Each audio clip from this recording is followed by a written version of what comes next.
नमस्कार दोस्तों, स्वागत है आपका ओनली पीसीएस पर। आज देखिए हम लोग इथिक्स को देखेंगे, पूरा इथिक्स इसमें कंप्लीट करने का प्रयास करेंगे। इथिक्स किस तरीके से, इसमें क्या क्या रहेगा, पूरी स्टैंडर्ड डेफिनेशन रहेंगी, है ना। और इसका देखिए रोल क्या है वो भी देखेंगे, और क्या क्या कैसे कैसे एग्जाम्पल्स डालने हैं, क्या क्या डालने हैं। एग्जाम्पल्स के कई सारे टाइप दिखाएंगे देंगे हम यहाँ पर। और साथ ही जो इसमें बनेंगे क्वेश्चन, और देखिए स्टैंडर्ड डेफिनेशन में कीवर्ड वगैरह कैसे डालने हैं, तो सारी परिभाषाएं आपको एग्जैक्ट तैयार होनी चाहिए। वो बहुत सारी समस्याएं हो रही थी, तो हम एक वीडियो इसके माध्यम से पूरा इथिक्स कंप्लीट करेंगे। इथिक्स में देखिए कुछ ही चीज़ें होती हैं जो आपको जाननी है। आपने पढ़ तो सब कुछ लिया होगा, लेकिन नहीं भी पढ़ा है तब भी ये वीडियो आपके लिए बहुत इंपॉर्टेंट होने वाला है। परिभाषाएं आपकी एग्जैक्ट पता होनी चाहिए, और यही समस्या होती है एग्जाम्पल्स के लेवल पे कि कैसे सेट करने हैं हमें एग्जाम्पल्स, और क्या क्या होते हैं, करंट में क्या डालें, हिस्टोरिकल एग्जाम्पल्स कैसे होने चाहिए, और आपके करंट रिलेटेड हो गए, और आपके ये हैं जो प्रशासनिक से संबंधित हैं एग्जाम्पल्स, और कुछ जैसे परिस्थिति जन्य हम जो बना सकते हैं, है ना। तो उस तरीके से कई सारे एग्जाम्पल्स को इसमें देखेंगे। डेफिनेशन एक स्टैंडर्ड वे में हम लोग देखेंगे। इन्हीं कीवर्ड्स को, डेफिनेशन को आपको रट जाना है। 2 से 3 बार वीडियो देख लीजिए, और ये पीडीएफ आपको देखिए मिल जाएगी। ओनली पीसीएस टेलीग्राम चैनल है, और जैसे सर्च करेंगे ना only PCS official Telegram channel, official करके आप डालिए इसको, तो ये इसका लिंक भी देखिए नीचे दिया गया है, जो डिस्क्रिप्शन में भी मिल जाएगा, और साथ ही आपको कमेंट बॉक्स में पिन हुआ मिल जाएगा। तो उससे जरूर जुड़ जाइए। वहाँ पे सब सारे पेपरों का जो मेंस के लिए है सब कुछ, डेटा, फैक्ट, रिपोर्ट्स, एग्जाम्पल्स, सब कुछ आपको दिया जाता है, और टॉपिक्स भी आपको कवर कराए जाते हैं हर पेपर से रिलेटेड। पेपर 5, पेपर 6, इनकी देखिए अभी इन पे पॉलिसियाँ पढ़ रही हैं ग्रुप में। बहुत संक्षिप्त वे में आपको वो दिए जा रहे हैं पॉइंट, जो एग्जाम में यूज़ करने आपको लिखने में बहुत इंपॉर्टेंट रोल निभाएंगे। तो इसको मिस मत करना, टेलीग्राम चैनल को अवश्य ऐड हो जाइए। और साथ ही देखिए जिनको आंसर राइटिंग करनी है, वो आंसर राइटिंग पेपर 1 की स्टार्ट हो रही है। अभी पेपर 4 और 6 कंप्लीट हो रहा है, 1-2 दिन में ही फिनिश हो जाएगा। लेकिन पेपर 1 की जो स्टार्ट हो रही है आंसर राइटिंग, ये 5 फरवरी से स्टार्ट हो रही है, ठीक है। तो अभी काफ़ी एग्जाम के लिए समय है, तो इसलिए आप जुड़ सकते हैं। ये मंथली होगी आपकी आंसर राइटिंग। पेपर के हिसाब से फी है इसका 599, तो मिनिमम चार्ज रखा गया है। और इस बीच में हम लोग 2 बार आपकी आंसर राइटिंग फिनिश करा देंगे। और पेपर 5 की आंसर राइटिंग जो स्टार्ट होगी वो 10 फेब से स्टार्ट हो रही है, क्योंकि 10 फेब तक आपका पेपर 6 फिनिश हो जाएगा। तो चलिए बाकी देखते हैं। ऐसे का भी देखिए चल रहा है, Sunday to Sunday answer writing है।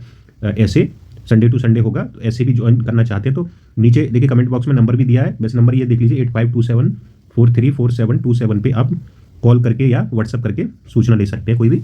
चलिए शुरू करते हैं। इसमें देखिए परिभाषाएं रहेंगी, उदाहरण कैसे प्रयोग करने हैं, कोटेशन उसके साथ में हर टॉपिक के साथ में दी गई हैं, तो इन्हीं पे फोकस करना है। ये अगर तैयार है आपका, देखिए इथिक्स को पढ़ने के लिए ये 3 चीज़ें बहुत इंपॉर्टेंट होती है। और कुछ जैसे और भी चीज़ें हैं, जैसे फ्लो चार्ट यूज़ कैसे करने हैं, और फ्लो चार्ट्स हो गए, डायग्राम हो गए।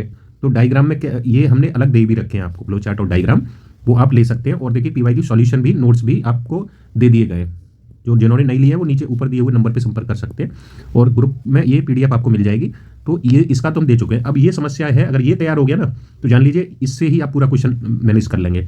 लगभग 70% आपका यहाँ से चीज़ें कंप्लीट हो जाएंगी। ये छोटा सा देखिए सिनॉप्सिस टाइप है चीज़ें। तो चलिए शुरू करते हैं, फिर समझते हैं इसको। जवाबदेही क्या होती है, जवाबदेही की परिभाषा देनी है, तो इसे इंग्लिश में अकाउंटेबिलिटी बोलते हैं, ठीक है। तो ये इंग्लिश में देखिए अलग से दे दिया जाएगा पीडीएफ। तो हिंदी में कभी कभी होता है, आपको हिंदी के वर्ड समझ में ना आए तो अकाउंटेबिलिटी को जवाबदेही बोलते हैं। इसकी परिभाषा तो देखिए बहुत पूछे जाते हैं ये कीवर्ड। तो इसका मतलब क्या है, परिभाषा कैसे लिखनी है, कि जैसे स्टैंडर्ड परिभाषा है ये, लिए गए निर्णय के लिए उत्तरदायी होना और उचित जांच के लिए प्रस्तुत होना, ठीक है। कोई भी निर्णय आप प्रशासनिक अधिकारी लेता है या आप लेते हैं, तो उस निर्णय की जिम्मेदारी भी आपकी होगी, यानी उत्तरदायित्व भी आपका ही होगा अगर कुछ गलत होता है तो, है ना। और इस पे एग्जांपल लेके समझेंगे हम लोग। और जैसे कुछ गलत होता है तो उसके खिलाफ आपकी जांच होगी, तो जांच के लिए ऐसा नहीं है उससे बचना या वो सब करना, उस जांच के लिए भी अपने आप को प्रस्तुत करना, यही होता है जवाबदेही। जवाबदेही का तात्पर्य है कि उत्तरदायित्व यानी किए गए कार्यों का विवरण देना, और प्रवर्तन, अवैध, अपर्याप्त और अनुचित प्रदर्शन के लिए दंडात्मक उपाय भी शामिल है इसमें। तो ये परिभाषा हो गई, इसको आप रट जाइए एकदम। अब इसमें देखते हैं कि एग्जाम्पल्स क्या क्या हो सकते हैं। तो एक देखिए निजी जीवन पे एग्जाम्पल है, ये आप कोई भी बना सकते हैं। जैसे एक बता देते हैं, बाकी आपको ये पीडीएफ में मिल जाएगा, निजी वाले नहीं बताएंगे, ये आपके परिस्थिति जन्य आप खुद ही बना सकते हैं। जब मैं कॉलेज फेस्टिवल के दौरान पब्लिक रिलेशन सेक्रेटरी था, तो मेरा जूनियर एयरपोर्ट से अतिथि को रिसीव करना भूल गया। जब इसकी सूचना मिली तो मैंने इसे अपनी जिम्मेदारी मानी, क्योंकि यह कार्य मुख्य रूप से मुझे सौंपा गया था। मैंने प्रोफेसर इंचार्ज से फटकार झेली और मुख्य अतिथि से व्यक्तिगत रूप से माफी भी मांगी। तो इस तरीके से ये आप बना सकते हैं। अगर नहीं भी आपसे हो रहा है ना, कोई एग्जाम्पल याद नहीं आ रहा, तो इस तरीके का आप एग्जाम्पल बना सकते हैं। चलिए अब देखते हैं एग्जाम्पल करंट ओरिएंटेड किस तरीके से देंगे। तो जैसे केरल के आईएएस अधिकारी बाशवंत सिन्हा, इन्होंने कार्यालय में देर से पहुंचने के लिए खुद के खिलाफ क्या किया था, कारण बताओ नोटिस जारी किया था। जैसे खुद ये लेट हो गए, ड्यूटी पे जाने के समय नहीं पहुंचे, लेट हो गए, तो उसमें इन्होंने कारण बताओ नोटिस जारी कर दिया अपने ही द्वारा, अपने ही विरुद्ध। तो ये देखिए जवाबदेही का सबसे बेस्ट एग्जाम्पल है। यह कदम उस समय आया जब राज्य सरकार ने सचिवालय में बायोमेट्रिक पंचिंग सिस्टम शुरू किया जो वेतन खाते से जुड़ा हुआ है। तो ये एग्जाम्पल आपका बेस्ट है। आपको कहीं भी इस तरीके से आए ना अकाउंटेबिलिटी, आप कोट कर दीजिए सीधा सीधा। और देखिए कुछ लोगों ने का जैसे कमेंट आया था कि इस तरीके से जैसे यूपी का एग्जाम है तो बाकी यूपी के ही एग्जाम्पल दिए जाए, लेकिन एक बात बताइए, आप सिविल सर्विसेज की तैयारी कर रहे हैं, आपको बेस्ट एग्जाम्पल का मतलब है आपको अपनी बात सिद्ध करनी है, और जो अच्छा काम कर रहे हैं वो ऐसा थोड़े कि यूपी का एग्जाम है तो देश से बाहर है, तो आपके सारे एग्जाम्पल्स ये मान्य हैं। अगर यूपी का पता है तो बेस्ट है, और नहीं भी ना हो तो यही डालने हैं आपको सारे एग्जाम्पल। अब ये बताइए कि यूपी में इतने सारे एग्जाम्पल तो आपको मिलेंगे नहीं, तो इसलिए ये यूपी पीसीएस ये जो अप्लाई होगा ना पेपर 5 और 6 में ज़्यादा अप्लाई करना है, बाकी किसी में जैसे दिया गया वैसे आप तैयार कर लीजिए, वो कोई प्रॉब्लम नहीं होगी किसी को। इतिहास का उदाहरण देना है, इतिहास से उठा लीजिए विक्रम साराभाई का। इन्होंने इसरो के पहले मिशन की असफलता को स्वीकार किया, भले ही इस मिशन का नेतृत्व एपीजे अब्दुल कलाम ने किया, तो ये बड़ा एग्जाम्पल है, इतिहास का जान लीजिए। प्रशासनिक उदाहरण देख लीजिए, एक लाल बहादुर शास्त्री जी का, ये इन्होंने क्या किया था कि अपनी ईमानदारी और नैतिक प्रतिबद्धता के लिए जाने जाते हैं। ये इन्होंने रेल मंत्री थे उस समय, रेल मंत्री के रूप में अपने कार्यकाल में रेल दुर्घटना होने पर इन्होंने इस्तीफा दे दिया था, तो ये बेस्ट एग्जाम्पल है लाल बहादुर शास्त्री। 3 एग्जाम्पल हो गए, कौन कौन से, एक तो लाल बहादुर शास्त्री और ये विक्रम साराभाई है ना, इनको दोबारा से देख लीजिए, और एक हो गए IAS केरल के बासवंत सिन्हा, ये 3 एग्जाम्पल हो गए। उदाहरण देख लीजिए इसी से संबंधित, इसमें क्या है उदाहरण, तो ये अपने कृत्यों के परिणामों से बचने का प्रयास करना गलत और अनैतिक है, ये महात्मा गांधी जी ने कहा था। तो इसको आप या तो इंट्रो में यूज कर दीजिए या फिर जो आप निष्कर्ष लिखेंगे उसमें आपको डाल सकते हैं इसको, है ना। तो ये कोटेशन आपको जरूर यूज करनी है, कोटेशन भी, इनसे क्या वैल्यू एडिशन आपका बहुत शानदार होता है, और यही चीजें एग्जामिनर को चाहिए भी रहती हैं एथिक्स के पेपर में। कुछ विविध है वो देख लीजिए, जो देखिए जवाबदेही के तो ये प्रकार है, ये तो क्षैतिज जवाबदेही होती है, एक होती है ऊर्ध्वाधर। क्षैतिज मतलब इस तरीके से, ऊर्ध्वाधर ये है, तो ये इसमें क्या होगा, क्षैतिज में जो क्षैतिज होती है वो समकक्षों के बीच में, जैसे क्षैतिज में क्या होगा, विधायिका की जवाबदेही न्यायपालिका के प्रति या कार्यपालिका की जवाबदेही विधायिका के प्रति होती है, ताकि संतुलन बनाया जा सके। ऊर्ध्वाधर में क्या होगा, तो इसमें क्या होता है, जैसे नागरिक और अधिकारियों पर, जो नागरिक होते हैं अधिकारियों पर प्रदर्शन मानकों को लागू करने की कोशिश करते हैं, इसमें नागरिक और उनके संगठन शक्तिशाली लोगों से को सीधे या अप्रत्यक्ष रूप से जवाबदेह ठहराते हैं। तो ये नागरिक हो गए, ये ऊपर अधिकारी हो गए, तो इस तरीके से ये ऊर्ध्वाधर हो गई जवाबदेही। तो इनकी जवाबदेही किसके प्रति होगी, नागरिकों के प्रति, ये चीजें। अब सामाजिक जवाबदेही भी होती है, यह क्या होता है, यह जवाबदेही सुनिश्चित करने का एक ऐसा तरीका है जो नागरिक भागीदारी पर आधारित है, जिसमें साधारण नागरिक और नागरिक समूह जो होते हैं वो सीधे या अप्रत्यक्ष रूप से जवाबदेही सुनिश्चित करने में भाग लेते हैं। उदाहरण देख लीजिए इसका, जैसे विभिन्न योजनाओं में मनरेगा का सामाजिक अंकेक्षण, क्या मनरेगा का सोशल ऑडिट होता है ना, जैसे कोई भी योजना है उसको उसकी ऑडिटिंग करना, तो ये इस तरीके से आप देख सकते हैं। तो एग्जाम्पल ये डाल सकते हैं आप कहीं भी। आगे देखते हैं, और डायग्राम देखिए यूज करना है तो इस तरीके से, आंसरेबिलिटी और प्लस एनफोर्सेबिलिटी इक्वल्स टू ये अकाउंटेबिलिटी। तो इनका हिंदी मीनिंग आप जान के लिख लीजिए, बाकी ये एग्जाम भी आप ये सेम भी यूज कर सकते हैं, कोई ऐसी समस्या नहीं है ना। बाकी आगे चलते हैं। दूसरा, अनामिकता क्या होती है, अनामिकता एनोनिमिटी क्या होती है, तो ये क्या होती है, जैसे सिविल सेवक होते हैं हमारे जो कार्य करते हैं, वो पर्दे के पीछे रह के कार्य करते हैं, तो उनको एक अनामिक जीवन जीना पड़ता है, यानी वो उनके कार्यों को सामने वो अपना नहीं ला सकते हैं। अब इसमें देख लेते हैं, दिया गया है सिविल सेवकों के लिए अनामिकता का मतलब है कि वे पर्दे के पीछे रहकर काम करते हैं और मीडिया की सुर्खियों और जनता की नज़रों से बचते हैं। सिविल सेवकों द्वारा को सफलता का श्रेय नहीं दिया जाता और न ही विफलता के लिए उन्हें दोषी ठहराया जाता है। यह जिम्मेदारी राजनीतिक कार्यपालिका की होती है। तो यही है अनामिकता, यानी कि जो है कार्य तो ये करते हैं, लेकिन इसका जो होता है जिम्मेदारी कौन ले जाते हैं या श्रेय कौन ले जाते हैं, वो राजनीतिक कार्यपालिका, ये पर्दे के पीछे रह के कार्य करते हैं। यही है अर्थ इसका अनामिकता का। निजी जीवन का उदाहरण ये देख सकते हैं आप, PDF में मिल जाएगा। वर्तमान उदाहरण देखिए, ये है दमदार गणेश बापट या दामोदर हो सकता है यहाँ थोड़ा सा, लेकिन यही उसमें लिखा हुआ था। दमदार गणेश बापट एक साधारण व्यक्ति है जिन्होंने कुष्ठ रोगियों को सहायता और गरिमा प्रदान करने में अपना जीवन समर्पित कर दिया। उन्होंने रोग से लड़ने में उनकी मदद की। पद्मश्री पुरस्कार प्राप्त करने से पहले वे गुमनाम रूप से काम कर रहे थे। तो ये एग्जाम्पल भी दे सकते हैं। और भी एग्जाम्पल है, इतिहास का उठा लीजिए। ये है मुद्रा डील घोटाला। कौन सा मुद्रा डील घोटाला हुआ था 1957 में। इसमें छगला आयोग गठित हुआ था। इसने यह निष्कर्ष दिया कि मंत्री टीटी कृष्णाचारी अपने सचिव सचिव कौन थे, एचएम पटेल के कार्यों के लिए संवैधानिक रूप से जिम्मेदार हैं और वे उनके पीछे छिपकर या जिम्मेदारी से बचकर नहीं रह सकते। इसके परिणाम स्वरूप मंत्री ने इस्तीफा दे दिया था। तो ये आप केस स्टडी डाल सकते हैं। प्रशासनिक उदाहरण देख लीजिए, कई सेवक ऐसे हैं जो गुमनाम रूप से कार्य करते हैं और सुर्खियों और मीडिया से प्रचार से दूर रहते हैं। तो ऐसे कुछ सेवक हैं सॉरी। तो ये आप सीधे सीधे इस तरीके से भी लिख सकते हैं। उदाहरण क्या है इसमें, कोटेशन, अनामिकता सिविल सेवकों की ताकत है, पीएम मोदी ने कहा था। तो ये हालांकि ऐसे अभी वर्तमान राजनेताओं को देने से बचिए, लेकिन दे सकते हैं आप, ठीक है। आगे चलिए, विविध देखिए, विविध में क्या है कि नौकर साहब को पर्दे के पीछे रहकर काम करना चाहिए और मीडिया की सुर्खियों और जनता की नज़रों से बचना चाहिए। तो कहीं भी आए सिविल सेवक में इस पॉइंट को डाल सकते हैं। उसे सफलता का श्रेय नहीं मिलेगा और विफलता का दोष भी नहीं दिया जाएगा। सारी प्रशंसा आलोचना का प्रबंधन राजनीतिक कार्यपालिका द्वारा किया जाता है, ये हम ऑलरेडी देख ही चुके हैं। अब देखिए, सिविल सेवा के मौलिक मूल्यों की पवित्र त्रिमूर्ति किसे कहा जाता है, तो इसको आप कहीं भी डाल सकते हैं या कब पूछा जाए तो इनको लिख भी सकते हैं, जैसे योग्यता, एबिलिटी, अनामिकता, एनोनिमिटी, सादगी, ऑस्टेरिटी। तो ये चीज़ें आप इसको ट्रायंगल बना के दर्शा सकते हैं। पवित्र मूर्ति किसकी, सिविल सेवा के मौलिक मूल्यों की।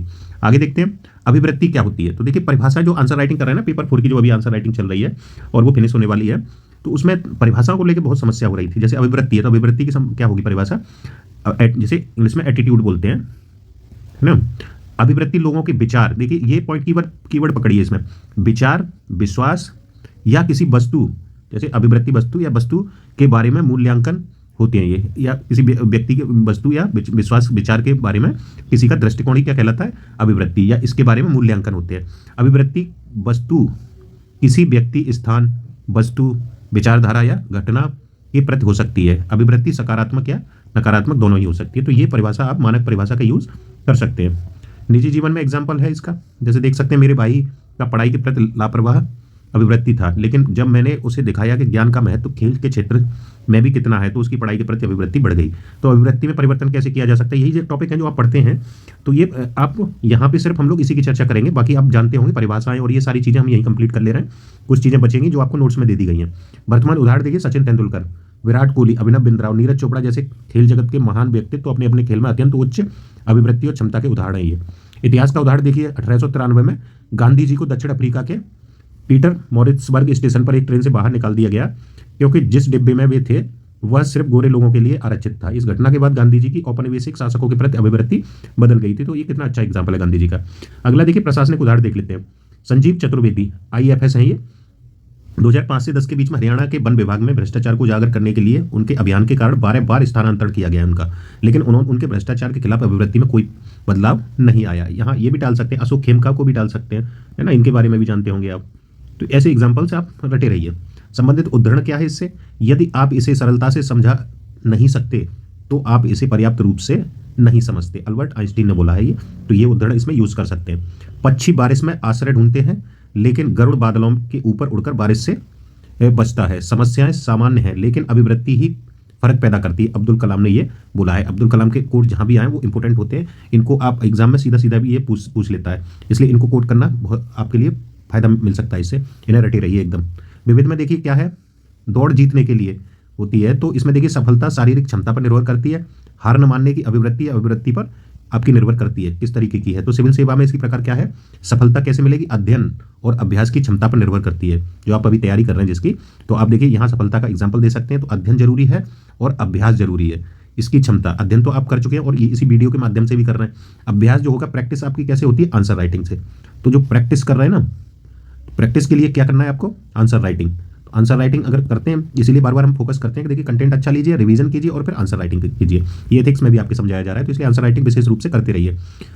दूसरों की मदद करने की ऊर्जा किसी के गरीबों और पिछड़े लोगों के प्रति अभिवृत्ति से आती है। जैसे आप मान लीजिए, अभिवृत्ति क्या है, जिस आप इन्वायरमेंट में रहते हैं वहाँ से अभिवृत्ति बन जाती है। जैसे आप देखेंगे कि अगर कोई ग्रामीण क्षेत्र से बिलोंग करता है और कोई शहरी क्षेत्र से बिलोंग करता है, या मान लीजिए कोई जैसे अलग हो, तो इनकी अभिवृत्तियों में सब में परिवर्तन होगा। इनके मूल्य, इनकी वैल्यूज, इनके विश्वास, ये सब डिफरेंट होंगे, मिलेंगे आपको। तो यही अभिवृत्ति इनकी किसी विश्वास के प्रति अलग होगी। ये है ना, जैसे बहुत सारे एग्जाम्पल्स हैं इस पे और भी जैसे दिए गए इसमें देखते हैं। तो ये जैसे हटाइए इसको, तो ये यहाँ पे आप कोई भी इशू उठा सकते हैं। जैसे अभी लिव इन रिलेशनशिप का चल रहा है इशू, है ना, तो ये नया कॉन्सेप्ट, अब यही चीज़ ग्रामीण क्षेत्रों में देखिए तो इसके प्रति दृष्टिकोण अलग होगा और यहीं शहरी क्षेत्रों में इसके प्रति दृष्टिकोण आपको अलग मिलेगा। तो ये इस तरीके के एग्जाम्पल करंट ओरिएंटेड आप दे सकते हैं। अब देखिए अभिवृत्ति बनती कैसी है, तो देखिए बिलीफ यानी विश्वास, आपके विश्वास होते हैं, विश्वास से वैल्यू बनती है, मूल्य बनता है, मूल्य से एटीट्यूड बनते हैं। अब ये देखिए समझना बहुत जरूरी है, सब कुछ आपका मूल्य पर निर्भर है, पूरा जितना भी इथिक्स है मूल्य आधार है और इसी पे नीति शास्त्र खड़ा है, मूल्यों पे। अगर मूल्य आपने सही से समझ लिया है ना तो इथिक्स में फिर कुछ नहीं है। बिलीव्स क्या होते हैं, विश्वास, जैसे जो भी आप बचपन से देखते आ रहे हैं, प्रथाएं, विश्वास इस तरीके के, तो वो देखिए बहुत सारे होते हैं। अब आप किस समाज में, किस इन्वायरमेंट में रहें और किन विश्वासों को ज़्यादा महत्व देते हैं, यानी ऐसी विश्वास, प्रथाएं या मान्यताएं जिनको आप महत्व देते हैं, याद रखिए महत्व, ऐसे विश्वास, प्रथाएं या मान्यताएं जिनको आप सबसे ज़्यादा महत्व देते हैं, वही आपकी वैल्यूज़ होती हैं, वही वैल्यू सिस्टम बना देता है आपका।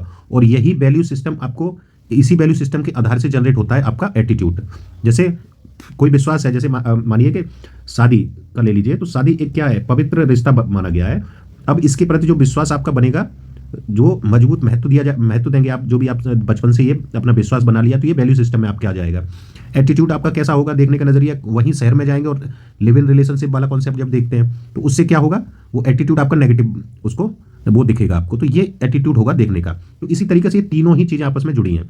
और वैल्यू सिस्टम देखिए मार्गदर्शन देता है हमें, क्या देता है, मार्गदर्शन, यानी आपको मार्गदर्शित करता है कि ये आपको कैसे चलना है। लेकिन ये सही गलत नहीं बताता है, सही और गलत नहीं बताता है, ये सही गलत बताता है आपका नीति शास्त्र, और आपका ये नीति शास्त्र है और मोरालिटी है ना, ये चीजें बताती हैं सही गलत। तो ये डायग्राम बहुत इंपॉर्टेंट है आपका, वैल्यू सिस्टम को आपको समझना पड़ेगा। वैल्यू सिस्टम समझ आ गया तो पूरा नीति शास्त्र आपके उंगलियों पे।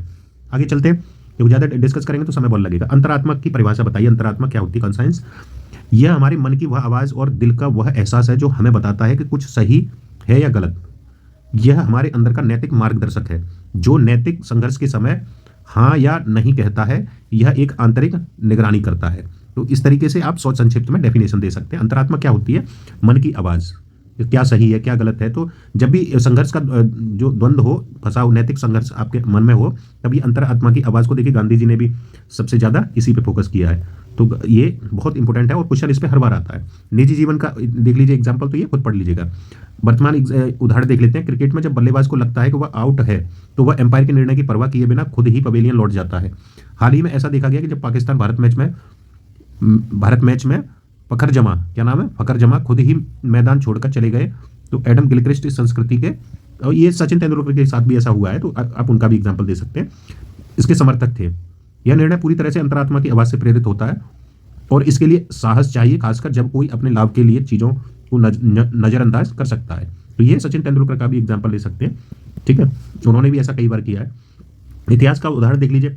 एक बार रामकृष्ण परमहंस ने अपने आश्रम के शिष्यों से कहा कि वे अपने ही घर से चावल चुराएं, लेकिन शर्त यह थी कि कोई उन्हें चुराते हुए न देखे। अगले दिन स्वामी विवेकानंद खाली हाथ आ गए।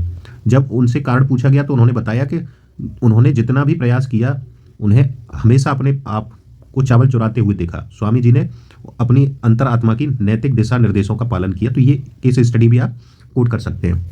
आगे देखते हैं प्रशासनिक उदाहरण। तेलंगाना के वरिष्ठ IAS अधिकारी स्मिता सबरवाल ने अपने व्यक्तिगत जो ट्विटर अकाउंट से, अब तो ट्विटर नहीं बचाइए, क्या हो गया है वो आप जानते होंगे, है ना, एक्स, तो अकाउंट से बिल्किस बानो के समर्थन में ट्वीट किया और गुजरात सरकार के निर्णय पर सवाल उठाया। यह उनकी अंतरात्मा की आवाज़ थी। जबकि सिविल सेवा आचरण जो संहिता या नियम है 1964, उसमें क्या बोला गया है कि किसी सरकारी कर्मचारी को किसी राजनीतिक संगठन का सदस्य बनने या सार्वजनिक रूप से अपनी राय व्यक्त करने से यह रोकता है। तो यहाँ पे देखिए नियम वर्सेस अंतरात्मा का द्वंद्व था, नियम वर्सेस अंतरात्मा। तो इन्होंने क्या चुना, अंतरात्मा। इन्होंने अंतरात्मा की आवाज़ को सुना कि सही इन्होंने ये चीज़ें हैं। तो ये देखिए अंतरात्मा की आवाज़, गांधी जी ने भी कहा है कि सभी से ऊपर है कोई है, तो ये अंतरात्मा की आवाज़। तो आप इसके अनुसार काम कर सकते हैं। और रियल में क्या होता है वो आप भी जानते हैं, है ना, यहाँ कुछ बताने की जरूरत नहीं है। संबंधित उदाहरण, अब एक कोटेशन देख लीजिए। न्यायालयों से ऊपर एक उच्च न्यायालय है और वह है अंतरात्मा का न्यायालय। यह सभी अन्य न्यायालयों से श्रेष्ठ है। यही देखिए महात्मा गांधी जी ने बोला, ये कोट भी आ गया, यानी कि अंतरात्मा का न्यायालय सबसे उच्च है। और देख लीजिए अंतरात्मा एक आंतरिक नैतिक दिशा निर्देश के रूप में विभिन्न नैतिक दुविधाओं को सुलझाने में मदद करती है। यह वह चीज़ है जिस पर गांधी जी अपने ताबीज़ में भरोसा रखते थे। गांधी जी का ताबीज़ क्या है, ये कमेंट बॉक्स में बताइए, ठीक है, बहुत प्रसिद्ध है। ये आप इस तरीके से देखिए डायग्राम दे सकते हैं इस पे, है ना, ये देख लीजिएगा। आगे चलते हैं प्रतिबद्धता, कमिटमेंट क्या है, कमिटमेंट क्या होता है। तो आप ये कमिटमेंट की परिभाषा है कि किसी विशेष कार्य के प्रति समर्पण और जुनून है ये। यह लक्ष्यों को प्राप्त करने में मदद करता है और उनसे भटकने नहीं देता लक्ष्यों से। निजी जीवन का उदाहरण देख लीजिए, तो ये आप खुद दीजिएगा एक बार पढ़ने के बाद। वर्तमान में देख लेते हैं क्या उदाहरण है। विभिन्न टीकाकरण अभियान सरकार की सभी नागरिकों को टीका लगाने की प्रतिबद्धता को दर्शाती है। हाल ही में प्रधानमंत्री टीबी मुक्त भारत अभियान की परिकल्पना की गई है, जो सभी सामुदायिक हितधारकों के साथ लाकर टीबी उन्मूलन के प्रति प्रतिबद्धता को दर्शाता है। तो कोई ऐसा और भी एग्जाम्पल हो और ज्यादा करंट ओरिएंटेड, वो भी दे सकते हैं। इतिहास का एग्जाम्पल गांधी जी का देख लीजिए। इन्होंने अपने जीवन को सत्य और अहिंसा के प्रति समर्पित कर दिया और अनेक कठिनाइयों के बावजूद भी मार्ग को कभी नहीं छोड़ा। इस मार्ग से वो कभी नहीं डगमगाए। प्रशासनिक उदाहरण देख लीजिए। प्रोजेक्ट 37 के साथ अरुणाचल प्रदेश के अधिकारियों ने स्कूलों की मरम्मत, सड़कों के निर्माण के लिए लाखों रुपए जुटाए। उन्होंने हर महीने ECS के माध्यम से 1500 रुपए का योगदान देना शुरू किया, जिससे लगभग 2 लाख रुपए का फंड जमा हो गया। हर महीने लॉटरी के जरिए एक स्कूल का चयन किया जाता था और अभी भी किया जाता है, और उसमें छोटे मोटे बुनियादी ढांचों की मरम्मत की जाती है। BRO सीमा सड़क सुरक्षा संगठन BRO की प्रतिबद्धता ही थी, जिसके कारण अरुणाचल प्रदेश में सेला सुरंग को समय से ही पहले पूरा कर लिया गया। तो ये भी दे सकते हैं आप। प्रतिबद्धता ही एक वादे को वास्तविकता में बदल सकती है। अब्राहम लिंकन ने बोला था, ये कोट है, कोट को जानते रहिए, रट चाहिए, है ना। ये हम लोग देख ही चुके हैं ऑलरेडी। प्रतिबद्धता किसी चीज या किसी व्यक्ति के संबंध में लिए गए निर्णय की स्थिरता और दृढ़ता को दर्शाती है। ये शब्द है, कीवर्ड पकड़ना सीखिए। यह मेरे उस चीज के प्रति स्पष्टता और निश्चितता को प्रकट करती है जिससे मैं प्रतिबद्ध हूं। यह उस चीज के प्रति मेरे आत्मविश्वास को मजबूत करती है। उदाहरण देखिए, भगत सिंह की स्वतंत्रता के प्रति प्रतिबद्धता थी, तो ये भी दे सकते हैं। ये डायग्राम है, commitment plus perseverance equals to dedication, है ना। वो कमिटमेंट बताई थी, ये डेडिकेशन आप लिखिएगा, है ना। डेडिकेशन है आपके उसमें जो सिलेबस है। हितों के टकराव की परिभाषा क्या है। हितों का टकराव ऐसी स्थिति है जब किसी व्यक्ति के सार्वजनिक कर्तव्य, कौन सा कीवर्ड, सार्वजनिक कर्तव्य और निजी हित, इनके बीच में जब टकराव होता है तो हितों का टकराव प्राकृतिक न्याय के सिद्धांत के अंतर्गत आता है। इसे विधिवत संहिताबद्ध नहीं किया गया है। तो ये चीजें हितों के टकराव से संबंधित है। परिभाषा है, इसको आप सही से देख लीजिए। निजी जीवन का उदाहरण आप खुद पढ़ेंगे। वर्तमान में देखिए क्या है, कर्नाटक उच्च न्यायालय के एक न्यायाधीश ने उस मामले की सुनवाई से इनकार कर दिया जिसमें एक न्यायाधीश ने उन्हें रिश्वत देने की कोशिश की थी। आगे देखते हैं इतिहास का उदाहरण गांधी जी का। चोरी चोरा कांड के बाद गांधी जी को यह दुविधा हुई कि आंदोलन जारी रखें या नहीं। यह उनके लिए हितों का टकराव था, है ना। तो ये एग्जाम्पल बहुत बेस्ट है। प्रशासन से संबंधित है। यदि कोई लोक सेवक किसी परियोजना के लिए अनुबंध वितरित करने के प्रभारी हैं और आवेदकों में से एक उनका रिश्तेदार या मित्र हो, तो उन्हें हितों के टकराव का सामना करना पड़ेगा। तो इस तरीके से एग्जाम्पल दे सकते हैं, परिस्थिति जन्य आप बना सकते हैं। अब देखिए कोटेशन क्या है, हम में से हर कोई किसी न किसी रूप में हितों के टकराव के भीतर सांस लेता है, इसे समझें और ईमानदार रहें। एहसान सहगल ने ये बोला था, तो ये अच्छा कोटेशन है, तो ये आप डाल सकते हैं। अंतरात्मा का संकट क्या है ना, ये भी इंपोर्टेंट है। अंतरात्मा तो समझ गए हम, अंतरात्मा का संकट क्या है, इस पर क्वेश्चन विशेष बनता है। यही एक ऐसी स्थिति है जिसमें यह तय करना बहुत मुश्किल हो जाता है कि क्या सही है और क्या गलत है। इस स्थिति में व्यक्ति की नैतिकता, और ज्यादातर क्या सही है, क्योंकि दोनों ही चीजें सही जब होती है ना, तब उसमें बेस्ट ऑप्शन चुनना मुश्किल हो जाता है। तो इस स्थिति में व्यक्ति की नैतिकता सामूहिक नैतिकता से भिन्न होती है। व्यक्ति की नैतिकता प्रतिस्पर्धी मूल्यों के बीच फंसी होती है। तो इस तरीके से देखिए आपके सामने भी ऐसे इशू आए होंगे और इस तैयारी में है तो और भी आते होंगे, है ना। बहुत सारी ऐसी जिम्मेदारियां होती है जिन्हें नहीं निभाना और फिर अपनी तैयारी पे भी आपको देखना है। तो ये सारी अपनी चीज़ों से भी जोड़ सकते हैं। तो जब दो ऐसी स्थितियां उत्पन्न हो जाएं जहां निर्णय लेना मुश्किल हो जाए कि कौन सी स्थिति के साथ जाया जाए, कौन सी सही है, तब अंतरात्मा की आवाज़, अंतरात्मा का संकट पैदा होता है। व्यक्तिगत जीवन से उदाहरण ये आप खुद देखेंगे, ठीक है। आगे देखते हैं, वर्तमान उदाहरण देख लीजिए। आतंकवादियों के खिलाफ कार्रवाई के दौरान एक पाकिस्तानी आतंकवादी जो राजौरी जिले में सीमा चौकी पर हमले की कोशिश के दौरान घायल हुआ था, उसे बाद में भारतीय सैनिकों ने 3 बोतल खून में दिया कर लीजिएगा यहाँ पे। एक ओर सुरक्षा कर्मियों को आतंकवादियों के खिलाफ कार्रवाई करनी होती है, दूसरी ओर वे मानवीय होते हैं और घायलों की मदद के लिए भी ये भी करना जरूरी होता है। तो ये इस तरीके से अंतरात्मा की आवाज़ ये डाल सकते हैं आप। बहुत अच्छा एग्जाम्पल है। इतिहास का गांधी जी का एग्जाम्पल देख लीजिए। गांधी जी ने अपनी अंतरात्मा के अनुसार कार्य किया और ब्रिटिश कानूनों का उल्लंघन किया जो अन्यायपूर्ण और मौलिक अधिकारों के खिलाफ थे। उदाहरण स्वरूप देखना है उनके नमक कानून विरोधी अभियानों के दौरान ऐसा देखा गया है और ज़्यादातर आंदोलनों में यही था। प्रशासन का उदाहरण देख लीजिए। तेलंगाना के वरिष्ठ IAS स्मिता सबरवाल, देखिए इनका दे ही चुके हैं हम लोग, बिल्किस बानो वाला केस, तो ये दे सकते हैं। सेम है, ये सेम दोबारा से रिपीट हो गया, हटाइए इसको। करुणा देखते हैं। करुणा है, परिभाषा क्या है, किसी व्यक्ति के लिए गहरी सहानुभूति और दुख की भावना होती है जो किसी दुर्भाग्य से पीड़ित होता है और उसके दुख को कम करने की प्रबल इच्छा उत्पन्न होती है ना, कम करने के लिए। यानी यहाँ एक्शन देखा जाता है कि आप एक्शन के लिए भी तैयार हैं। जैसे मानिए कोई व्यक्ति पीड़ित है तो आप देखें सहानुभूति, केवल हाँ ये दुख प्रकट किया और हम चले गए, हम पे कोई फर्क नहीं पड़ा हमारी अंतरात्मा पे। दूसरा समानुभूति होता है, एक होता है सहानुभूति, है ना, और एक दूसरा शब्द है समानुभूति। तो इसमें समानुभूति में हम उसकी परिस्थिति में खुद को रखे देखते हैं कि जो वो परेशानी झेल रहा है तो वो कैसी होंगी समस्याएं, तो उस स्थिति में, लेकिन एक्शन यहाँ भी नहीं होता है। करुणा में इन दोनों स्टेजों से आगे बढ़ के हम उसके सहायता के लिए तैयार होते हैं, तो यही है करुणा। व्यक्तिगत जीवन पर आधारित उदाहरण, जैसे मैंने झुग्गी बस्ती में जाकर उनकी समस्या को समझा और बाद में उन्हें कुछ खाना और दवाइयाँ भी दी, तो ऐसे एग्जाम्पल भी दे सकते हैं। वर्तमान एग्जाम्पल देखिए, IAS इनायत खान ने पुलवामा के शहीद के दो बच्चों को गोद लिया, तो ये बहुत अच्छा एग्जाम्पल है। IAS इरा सिंघल को देख सकते हैं, इन्होंने अपने कार्यालय में एक ट्रांसजेंडर को भर्ती किया है और इग्नू ने घोषणा की है कि वह ट्रांसजेंडरों के लिए फीस माफ करेगा। कोची मेट्रो ने ट्रांसजेंडरों को नौकरी दी है। तो ये सारे एग्जाम्पल्स बताते हैं आपको करुणा से संबंधित। इतिहास पर एग्जाम्पल मदर टेरेसा का सबसे बेस्ट है ना, इन्हें प्रतीक माना जाता है, गरीबों और असहायों की सहायता के लिए इन्होंने बहुत कार्य किया है, प्रेरणादायक एग्जाम्पल है। प्रशासन पर आधारित देख लेते हैं। बसंत रथ एक वरिष्ठ IPS हैं जो जम्मू कश्मीर के दूर दराज क्षेत्रों के छात्रों को, जो प्रतियोगी छात्रों में सफलता दिलाने के लिए मुफ्त किताबें वितरित करते हैं। ये IAS प्रोबेशनरों को भारत दर्शन पर भेजा जाता है इनके द्वारा, ताकि इनके द्वारा नहीं है, अलग है ये एग्जाम्पल, ताकि वे भारत की विविधता को समझ सकें और दूसरों के प्रति करुणा विकसित कर सकें। अब जैसे मानिए, क्योंकि ये चीज़ें जरूरी होती हैं भेजना, क्योंकि जैसे कोई परिवर्तन किसी की ऐसी हुई है सिटी में, तो वो ग्रामीण क्षेत्रों में नहीं गया तो वहाँ की समस्याओं से रूबरू नहीं होगा, तो इसलिए उन्हें भारत दर्शन कराना जरूरी होता है। तो कोटेशन देख लीजिए, करुणा और सहनशीलता कमजोरी का लक्षण नहीं है ये, बल्कि शक्ति का लक्षण है। दलाई लामा ने ये बोला है। करुणा वह इच्छा है कि दूसरों को दुख से मुक्त देखा जाए, ये भी दलाई लामा का है, दोनों ही आप कोट कर सकते हैं। युगांडा एक गरीब देश उच्च संख्या में शरणार्थियों को समायोजित करता है, ये रोज के उदाहरणों में आपको देखने को मिलेगा, इसको आप देख लीजिए, लेकिन ज़्यादा इंपॉर्टेंट नहीं है। और कुछ देखिए कॉमन एग्जांपल है, अंधे व्यक्ति को सड़क पार करवाना, बुजुर्ग व्यक्ति को उनका जो है सामान उठाने में मदद करना, इस तरीके के एग्जांपल्स आप दे सकते हैं। और कहीं भी आपको दिखें तो आप करंट वगैरह में तो इस तरीके के एग्जांपल को नोट डाउन कर लिया करिए। अब देखिए ये है empathy, desire for action, compassion, और इसके इच्छा होती है डिजायर फॉर एक्शन की, तो इस डायग्राम को आप बना सकते हैं। साहस की परिभाषा क्या है? वह मानसिक या आत्मिक स्थिति होती है जो व्यक्ति को खतरे या भय का सामना आत्मविश्वास, संशय और दृढ़ निश्चय के साथ करने की क्षमता प्रदान करता है। तो ये परिभाषा आपकी कीवर्ड पकड़ लीजिएगा ये, तो इनसे ये आप परिभाषा बना सकते हैं। व्यक्तिगत जीवन का उदाहरण ये खुद देखेंगे आप।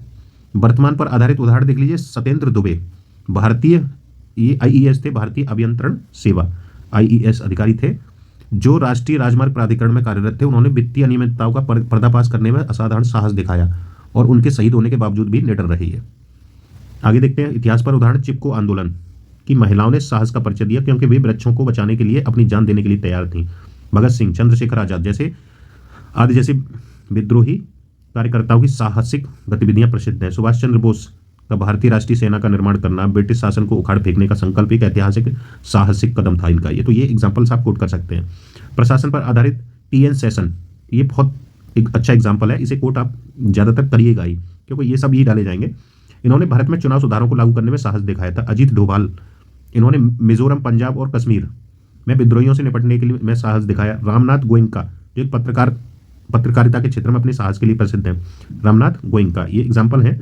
रामनाथ गोयनका, अजीत डोभाल, TN सेशन, तो ये एग्जाम्पल आप देख सकते हैं। अगला है कुलदीप नायर को आपातकाल के दौरान मानव अधिकारों का उल्लंघन की रिपोर्ट करने के लिए जेल में डाला गया, फिर भी उन्होंने स्वतंत्र रिपोर्टिंग जारी रखी, तो ये भी आप देख सकते हैं।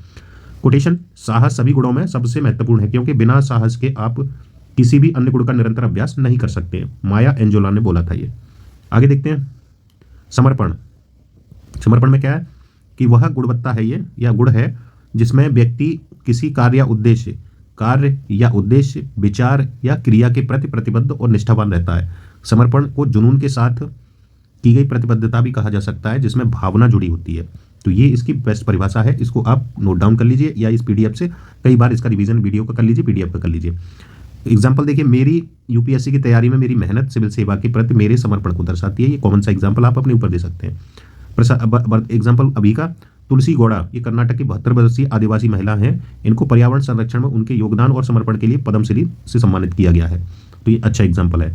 इतिहास से, आज जब संघर्ष बढ़ रहे हैं, अतिवाद बढ़ रहा है, विशाल विस्थापन हो रहे हैं और मानवीय जरूरतें तेजी से बढ़ रही हैं, तो महात्मा गांधी का अहिंसा के प्रति समर्पण हम सभी के लिए एक उदाहरण बना हुआ है, इसे दे सकते हैं। प्रशासन आधारित, कोविड-19 महामारी के दौरान जब दुनिया ठहर गई थी, रेलवे कर्मचारियों ने एक दिन की भी छुट्टी नहीं ली और अर्थव्यवस्था की पहियों को चलाते रहने के लिए अपने जान खतरे में डालकर भी अधिक मेहनत की। यहाँ पुलिस का भी एग्जाम्पल आप ले सकते हैं, जो भी पुलिस से होंगे वो तो एग्जाम्पल पुलिस से भी डाल सकते हैं, उन्होंने भी अच्छा कार्य किया था। कोटेशन, आपका समर्पण की कमी उन लोगों का अपमान है जो आप पर विश्वास करते हैं। ये किसी अज्ञात ने बोला था, आप इसे कोट कर सकते हैं।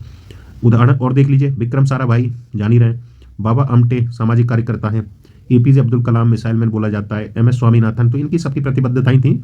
ई श्रीधरन मेट्रोमैन और सोनम वांगचू है, इनके सबके एग्जाम्पल आप कोट कर सकते हैं। भावनात्मक बुद्धिमत्ता, इमोशनल इंटेलिजेंस, अपनी और दूसरों की भावनाओं को जानना, समझना और अपनी भावनाओं को इस प्रकार नियंत्रित करना कि सामाजिक रूप से वांछनीय तरीके से व्यवहार किया जा सके। ठीक है, और साथ ही इसमें यह भी है कि दूसरों की भावनाओं को भी समझना, इसमें दे रखा है वैसे, हालांकि पूरा कंप्लीट परिभाषा है, यही लिखनी है। सरल शब्दों में यह प्रभावी व्यवहार के लिए भावनाओं का समझदारी से प्रबंधन करना है। ये आगे देखिए, व्यक्तिगत जीवन से आपको खुद पढ़ना है। वर्तमान पर आधारित महेंद्र सिंह धोनी का दे दीजिए या किसी और का दे दीजिए, ये भी थोड़ा पुराना हो चुका है। का भारतीय कप्तान के रूप में बहुत प्रभावी कार्य था इनका, क्योंकि उन्होंने भावनात्मक बुद्धिमत्ता का उपयोग करते हुए टीम के सदस्यों और विपक्षी टीम की मानसिकता को समझा था इन्होंने। इतिहास से वर्धमान, जिन्हें महावीर के रूप में पूजा गया क्योंकि वे अपनी भावनाओं पर विजय प्राप्त करने में सक्षम थे।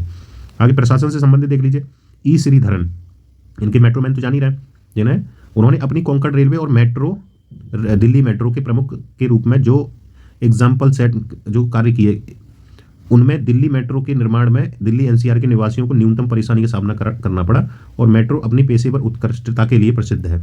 इस दौरान इन्होंने भावनात्मक बुद्धिमत्ता का उपयोग कर अपना कार्य प्रभावी बनाया। उदाहरण देख लीजिए, अरस्तु का है, कोई भी गुस्सा हो सकता है, यह आसान है, लेकिन सही व्यक्ति पर, सही समय पर और सही उद्देश्य के लिए गुस्सा होना, यह हर किसी के बस की बात नहीं है और यह आसान भी नहीं है। तो ये आप कोट कर सकते हैं अरस्तु की कोटेशन को। विविध में देख लीजिए, जो वास्तव में सफलता, चरित्र, खुशी और आजीवन उपलब्धियों के लिए महत्वपूर्ण है वह एक निश्चित सेट की भावनात्मक क्षमताएं हैं। आपकी ईक्यू केवल वह सामान्य मानसिक क्षमताएं नहीं है जिन्हें पारंपरिक आईक्यू परीक्षणों द्वारा मापा जाता है। ये डेनियल गोलमैन ने बोला है। तो डेनियल गोलमैन की जो है वो आगे भी दे आएंगी, तो इन्होंने जो दिए हैं इसके लिए घटक, जो 5 घटक दिए हैं उनको भी जान लीजिएगा। ईआई के लिए जैसे ये रहे, इमोशनल इंटेलिजेंस के लिए इन्होंने ये डेनियल गोलमैन के ही है ये। तो ये आप सोशल स्किल्स है ना, सामाजिक कौशल, सेल्फ रेगुलेशन, स्वनियंत्रण या आत्मनियंत्रण, मोटिवेशन, अभिप्रेरणा या आत्मप्रेरणा, एम्पैथी, ये एम्पैथी यानी समानुभूति, या ये समानुभूति हो गई, ये सेल्फ अवेयरनेस यानी आत्म जागरूकता। तो ये इस तरीके से डायग्राम बना के फ्लोचार्ट आपको डालना रहेगा आंसर राइटिंग में। समानुभूति यानी एम्पैथी क्या है? यह दूसरों की भावनाओं को समझने की क्षमता है, चीज़ों को उनके दृष्टिकोण से देखना और अपने आप को उनके स्थान पर रखकर महसूस करना। मूल रूप से यह किसी अन्य व्यक्ति की स्थिति में अपने आप को रखकर यह समझना कि वे क्या महसूस कर रहे हैं। तो यही है एम्पैथी, जो हम अभी ऊपर भी देख चुके थे। व्यक्तिगत जीवन का उदाहरण ये देख लीजिए, स्लम का दौरा करना, और ये एग्जाम्पल भी हम लोग देख चुके हैं, दामोदर गणेश बापट। तो ये दामोदर है, वहाँ पे देखिए दमदार हो गया था, उसे आप चेंज कर लीजिएगा। एक साधारण से वृद्ध है, साधारण से वृद्ध है ये, जिन्होंने अपनी पूरी जिंदगी कुष्ठ रोगियों की मदद और सम्मान दिलाने में समर्पित कर दी थी। इन्हें पद्म श्री पुरस्कार भी मिला है। ये एग्जाम्पल भी आप डाल सकते हैं। इतिहास से देखिए, मदर टेरेसा का समानुभूति में भी डाल सकते हैं, और यीशु का, ये यीशु का भी एग्जाम्पल डाल सकते हैं। यहाँ तक कि क्रूस पर चढ़े होने के बावजूद उन लोगों के प्रति समानुभूति रखते थे जिन्होंने उन्हें क्रूस पर चढ़ाया और उनसे माफी मांगी। प्रशासन आधारित देखिए, चुनाव आयोग ने 2019 के विधानसभा और लोकसभा चुनावों में हियरिंग डिसेबिलिटी वाले मतदाताओं से संवाद करने के लिए अपने अधिकारियों को साइन लैंग्वेज सत्र आयोजित किए इन्होंने। तो इसको भी डाल सकते हैं समानुभूति में। यह उदाहरण देख लीजिए, समानुभूति तब शुरू होती है जब हम अपने जीवन को दूसरे व्यक्ति के दृष्टिकोण से समझने लगते हैं। कोई भी व्यक्ति वास्तविकता का वस्तुनिष्ठ अनुभव नहीं करता, यह सब हमारे अपने व्यक्तिगत दृष्टिकोण से, अपने दृष्टिकोणों से होता है। ये स्टर्लिंग के ब्राउन ने बोला था। और देख लीजिए, मोहसिन हमीद का है ये, समानुभूति दूसरे व्यक्ति के अंदर अपने आप को ढूंढने के बारे में। तो ये आपको इजी पड़ेगा, इसी को आप कोट करिएगा। और ये ज्ञान का उच्चतम रूप क्या है? समानुभूति। ये बिल बुलाई ने बोला था। तो ये 2 छोटे कोट हैं, इनको आप कोट कहीं भी कर दीजिएगा। सहभाव, तो ये फ्रेटर्निटी, ये वैसे आपके उसमें सिलेबस में नहीं है सहभाव, तो इसको आप इसमें नोट्स में देख लीजिएगा। सिलेबस में तो नहीं दिया, लेकिन ये कहीं भी कोट कर सकते हैं इसको आप। और आगे देखते हैं, आगे है आपका मितव्ययिता और या सादा जीवन। ये क्या होता है? मितव्ययिता का अर्थ है संसाधनों या धन का विवेकपूर्ण और आर्थिक रूप से उपयोग करना, जिससे अपव्यय और फिजूल खर्ची से बचा जा सके। सादा जीवन, सादगी और साधारणता को अपनाते हुए भौतिकवादी चीज़ों पर निर्भर कम रहना, यह नैतिक और आध्यात्मिक जीवन जीने की दिशा में एक कदम है। तो ये ईजी है आपके लिए। उदाहरण देख लीजिए, ये व्यक्तिगत है, आप खुद देखेंगे। वर्तमान एग्जाम्पल है भारत सरकार का चीफ ऑफ डिफेंस स्टाफ पद बनाना सशस्त्र बलों में संसाधनों की दक्षता और मितव्ययिता का उदाहरण है। कोविड-19 के दौरान देखेंगे कई लोगों ने सादा जीवन अपनाया, आवश्यकता के अनुसार संसाधनों का उपयोग किया। इतिहास में महात्मा गांधी को ले लीजिए, इन्हें तो कहीं भी कोट कर दीजिए, सादा जीवन बिताया था मितव्ययिता से इनको। और संत कबीर, संत रविदास, इनका एग्जाम्पल, स्वामी विवेकानंद का एग्जाम्पल, ये कहीं भी कोट कर दीजिए। मानव सेवा के लिए प्राथमिकता दी इन्होंने। प्रशासन से संबंधित इसरो ने अपने मार्स ऑर्बिटर मिशन को केवल 450 करोड़ की लागत में सफलतापूर्वक लागू किया, बनाया है ना। और जो मितव्ययिता और सादगी का आदर्श उदाहरण देखिए, इतनी तो अब बॉलीवुड मूवी भी में देखेंगे, कोई अच्छी बॉलीवुड मूवी होती है ना, तो उनका भी बजट इतना 450 करोड़ आता है। जबकि इसरो ने जो मार्स ऑर्बिटर मिशन था उसमें इतनी लागत में उसे तैयार कर दिया था, सब कुछ पूरा फिनिश हो गया था। ग्रामीण विकास कार्यकर्ताओं में सादगी और मितव्ययिता का उपयोग कर कई योजनाएं सफल हुई हैं। आगे देखते हैं, इसमें कुछ उदाहरण है, कोटेशन। सादा जीवन और उच्च विचार मानवता की सच्ची पहचान है महात्मा गांधी। मितव्ययिता धन नहीं है, क्या नहीं है, धन नहीं बल्कि चरित्र का निर्माण करती है, ये जेफरसन ने बोला था। सादगी में ही जीवन की सच्ची सुंदरता छिपी है, रविन्द्रनाथ टैगोर ने ही बोला है। आगे देखते हैं, अभी देखिए आधा हुआ है, लेकिन हम लोग देखें इसे 2 पार्ट में किया जाए, बहुत ज़्यादा हो जाएगा नहीं तो, ठीक है, एक पार्ट इसका जल्दी आ जाएगा। कैसा लगा वीडियो ये ज़रूर बताइएगा, क्योंकि इसमें अभी थोड़ा सा बचा हुआ है, तो ये बताएंगे तो सेकंड पार्ट आपका जल्दी आएगा। कमेंट बॉक्स में ये चीज़ें आप बताइए, सेकंड पार्ट इसका तो कैसा लगा ये चीज़ें आपको। और देखिए, और टेलीग्राम चैनल से आपको जुड़ जाना है, साथ ही जिनको टेलीग्राम वो टेस्ट आंसर राइटिंग करनी है वो भी कर सकते हैं। इसमें इतना ही, थैंक यू।